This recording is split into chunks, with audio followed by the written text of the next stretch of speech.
Muy buenas mis amigos, bienvenidos a otro episodio de tu canal Historia Contada. En este episodio vamos a trabajar el tema de los sucesos que se repiten en la historia. Hechos que se han repetido en una década y en la siguiente se vuelven a repetir. De manera particular vamos a ver tres casos que son unos casos impactantes porque tienen que ver con predicadores que con teorías descabelladas del fin del mundo y promesas de salvación llegaron a sus seguidores al suicidio colectivo. Se repitió en una década, se repitió en la siguiente, se repitió en la siguiente. Por lo tanto, son hechos repetitivos que llaman mucho la atención. Te invito a que te quedes en el canal, que te suscribas, que me des un like.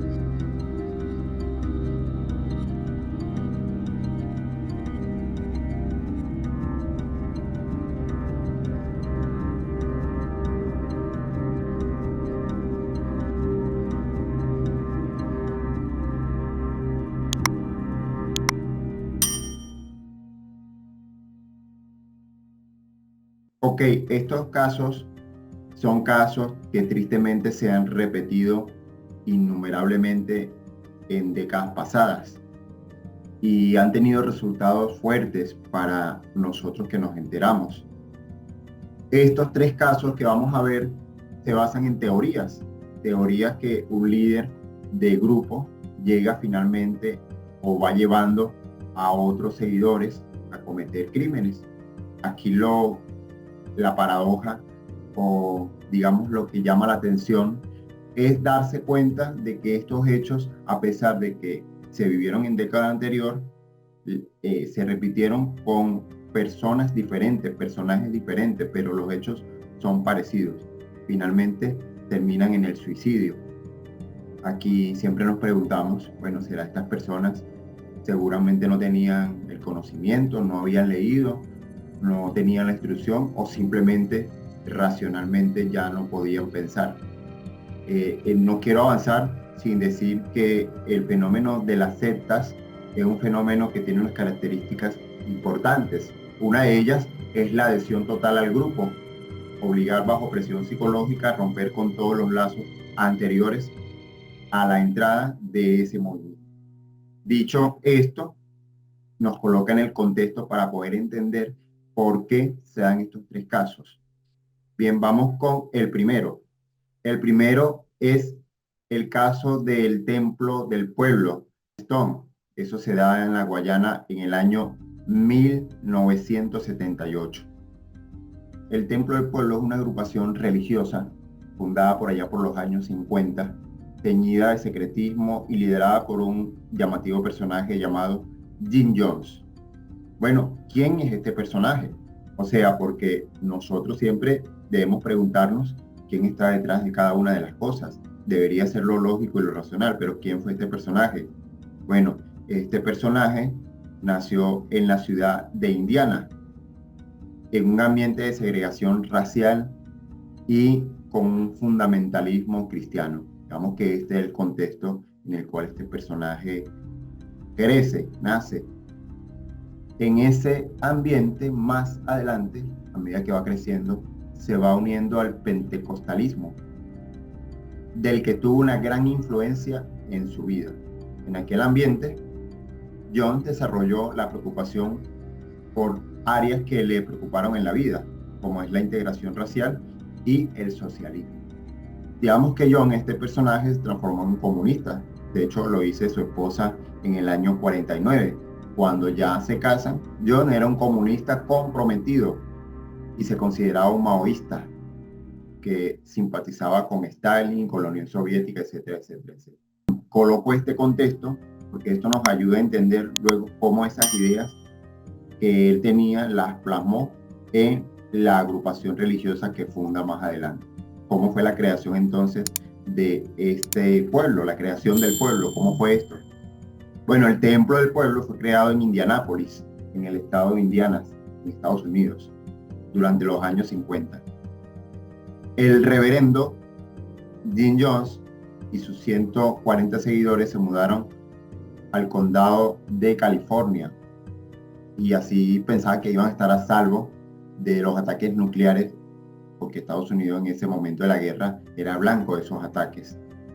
Y al final de los años 60, los miembros de la congregación, ya disminuida, que habían disminuido, empiezan a desaparecer, pero John logra que se afilien con una denominación llamada los discípulos de Cristo. Eso logró que el templo del pueblo sobreviviera y con la afiliación de John a la iglesia elevó la reputación del templo y eso extendió su influencia en el área del oeste de los Estados Unidos. El ideal de John era crear un paraíso socialista en el que no existieran fronteras, no existiera raza, no existiera nacionalidad. Pero ese sueño no encajaba evidentemente en los Estados Unidos. Ese sueño no iba a encajar allí porque Estados Unidos en ese momento estaba liderando una guerra precisamente contra la Unión Soviética. En el año 1975, entonces John convenció a unos 900 adeptos a mudarse a la Guyana. Guyana es una colonia británica ubicada al lado de Venezuela, donde fundó una comunidad utópica llamada Johnstone. Los miembros del templo estaban en gran parte atraídos por el discurso seductor de Jones. Esa fascinación pronto se convirtió en lealtad, que transformó después en fanatismo. Luego vemos cómo es progresivamente la gente la va cambiando, la va convirtiendo, pero eso lo va haciendo en un proceso progresivo, para que entendamos cómo va funcionando el fenómeno sectario y cómo, pues, cuando uno pierde la capacidad de racionar las cosas o de ser racional, pues puede caer en cada una de estas cosas. Cayeron 900 personas, siguen cayendo muchas, pero todo pasa por la debilidad de poder racionalizar las cosas. Digamos que estamos viviendo un momento en el que tenemos una crisis de razón terrible, donde no podemos distinguir lo verdadero de lo falso.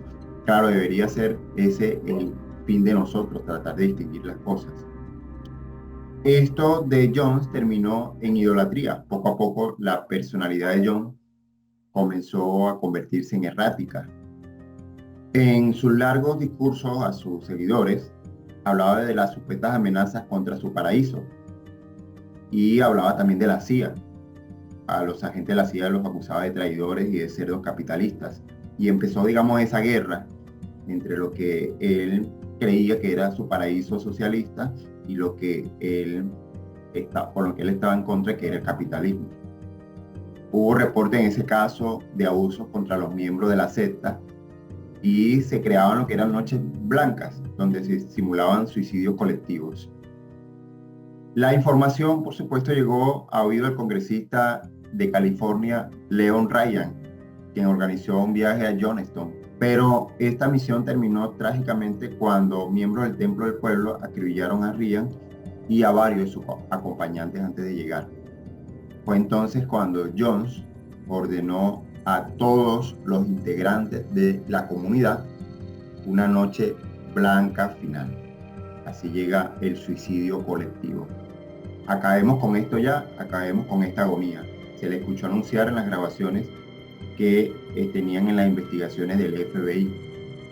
Los miembros entonces de la congregación, unos voluntariamente, otros obligados, incluyendo niños, había 300 niños, había bebés, bebieron un fresco adulterado con un cianuro. Unos pocos que se habían escondido sobrevivieron. John fue encontrado muerto de un tiro en la cabeza. Esta masacre quedó consignada como el mayor suicidio colectivo de la historia. Este sería el primer caso. Vamos con el segundo caso. Muy bien, el siguiente hecho ocurrió el 19 de abril de 1993. Tras 51 días de asedio, el FBI asaltó el rancho de la secta religiosa liderada por David Koresh. Fueron acusados de abuso infantil, de poligamia, de tenencia ilegal de armas, y ese incendio provocó que la secta muriera más de 80 personas. Y esa historia pues comienza también casi parecida a la historia que vimos anteriormente. Es que aquí la característica de estas masacres es que las historias se van repitiendo. Algo que esa es la característica principal, la repetición de los hechos, y estamos hablando que fueron décadas diferentes. La rama davidiana era una secta con sede cerca de Waco, Texas, fundada en 1955. Esto es una derivación del grupo religioso Davidianos, Adventistas del Séptimo Día. Muy bien, en 1981, Vernon Powell, un joven que venía de una familia disfuncional, tenía antecedentes penales por haber tenido relaciones sexuales con una menor, se integró a esta secta, que es la secta daviniana. Tras una pugna de nominación con la secta, Powell emergió como líder supremo de los davidianos y se cambió el nombre a David Koresh para reivindicar su conexión divina con David, el rey de los judíos, y con Ciro, el grande de Persia. Koresh es Ciro en hebreo. Bien, ¿qué hizo este tal David? Bueno, este tal David asumió como rol mesiánico, declarándose como el último profeta. Casi parecido a lo que hizo el personaje anterior, Jones. O sea, en las características de la secta, pues todos se declaran como, todos asumen como ese rol mesiánico o como profeta. Bueno, en el caso de David, Koresh asume este rol, afirmando que había recibido el mismo nivel de inspiración de Jesús cuando fue bautizado. Imagínense. Sus enseñanzas apocalípticas de la Biblia, incluyendo sus interpretaciones de las revelaciones o los 7 sellos, en las que predecía los eventos que anunciaba el Apocalipsis, atrajeron a muchos seguidores. Para prepararse a este apocalipsis, Kores estableció un ejército de Dios y empezó a acumular arsenal de armas en el complejo davidiano, conocido como el Mont Carmel. Introdujo, además, la idea de practicar matrimonios espirituales con numerosas mujeres de la secta de todas las edades. Se cree o se dice que tuvo más de 10 hijos con ellas, en estos llamados matrimonios espirituales, que finalmente eran poligamias. Empezaron a surgir las acusaciones de abusos sexuales, de tráfico de armas, llevaron al Departamento de Justicia de Estados Unidos todo el tema de la investigación. Hubo una compleja investigación y se ordena el allanamiento y el arresto. El lugar fue sitiado durante 51 días y a pesar de las negociaciones iniciales y de la liberación de algunos miembros, incluyendo algunos menores de edad, el 19 de abril las autoridades iniciaron el asedio final al complejo. Lanzaron gases lacrimógenos, hubo un intercambio de fuego y unas horas después hubo un gran incendio. En cuestión de unos minutos, el Mont Carmel quedó reducido a las cenizas y todos los que estaban dentro, por supuesto, murieron, perecieron dentro del recinto. El origen del incendio no se pudo establecer. Kores había muerto antes de un tiro en la cabeza, pero no se sabe si fue un suicidio o que alguien lo mató. Sin duda alguna, en este hecho, pues la responsabilidad pues, de Kores, David Kores, y por supuesto de sus seguidores que, bueno, se enceguecieron, no fueron capaces de racionalizar y de pensar lo que estaban haciendo, y eso les condujo a la muerte, ¿no? A un suicidio que fue un suicidio colectivo. Bien, el tercer hecho que vamos a mirar en este episodio es el de Evan Gates, el rancho Santa Fe, en California, 1997. Evan Gates se traduce como la puerta del cielo y se consideró como una de las primeras sectas religiosas de la era de la internet. Parece que ha habido muchas sectas religiosas y siguen existiendo.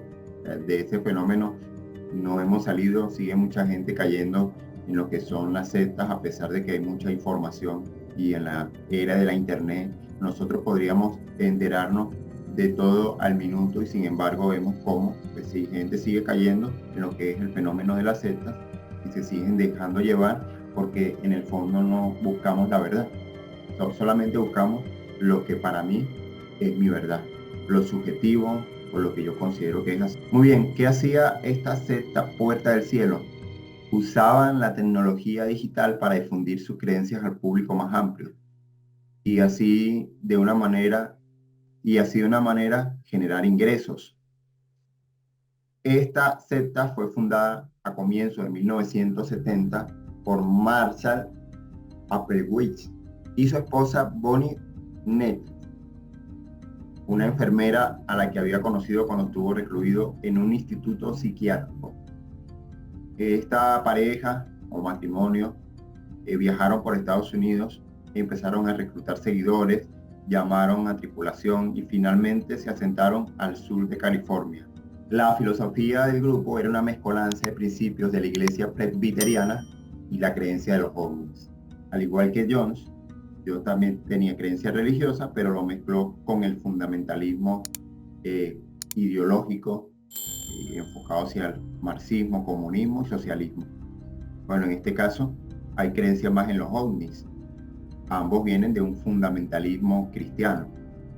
Fíjense, resalto estos dos hechos porque son en años diferentes, pero el proceso en el que va llevándoles a una desintegración y finalmente en el suicidio es el mismo, ¿no? El hecho es el mismo, aunque sean personajes diferentes y épocas diferentes, pero el hecho es el mismo. ¿Qué hacía este señor? Este señor predicaba a sus acólitos que él era el advenimiento de Cristo. Así hacía David Koresh. Koresh también se presentaba como el Mesías. Bueno, este señor decía que Dios era un alienígena, que el fin del mundo se acercaba. En sus sermones combinaba la ciencia ficción con el Antiguo Testamento para instar a sus seguidores a superar las vibraciones genéticas como una forma de salir de sus vehículos para que sus espíritus pudieran resurgir a bordo de una nave espacial y encontrar el siguiente nivel evolutivo por encima del ser humano. A veces uno escucha estos relatos y le da un poco de risa, ¿no? Cómo hay personas que podían creer esto, pero sí había personas que podían creer esto. Y lo creían, de hecho. Así fue como convenció a que consumieran puré de manzana y eso lo acompañaran con tragos de vodka. De esta manera, sus almas liberadas ascendían a una nave espacial que viajaba en la estela del cometa Halley, que pasaba por la Tierra en ese momento, y que él los llevaría a su nuevo hogar, que era en el espacio. Entonces así, el 26 de marzo de 1997, la policía descubrió los cuerpos de 39 personas, incluyendo el de este señor, cubierto en mantos de púrpura, con bolsa de plástico en la cabeza y uniformado con sudaderas blancas y negras zapatillas que decían Nike. Esto pues fue una inmolación, un suicidio colectivo, porque ellos pensaban que haciendo eso se los iban a llevar en una nave espacial y iban a vivir en un espacio. Imagino que estarán viviendo en su espacio, en su nuevo hogar, que es el espacio. Bien, así vemos estos tres casos. Vamos a ver otros casos en otros episodios, pero que nos hacen ver el contraste de cómo hay hechos que se van dando, en décadas diferentes, diferentes personajes, pero el hecho histórico, digamos, el mismo.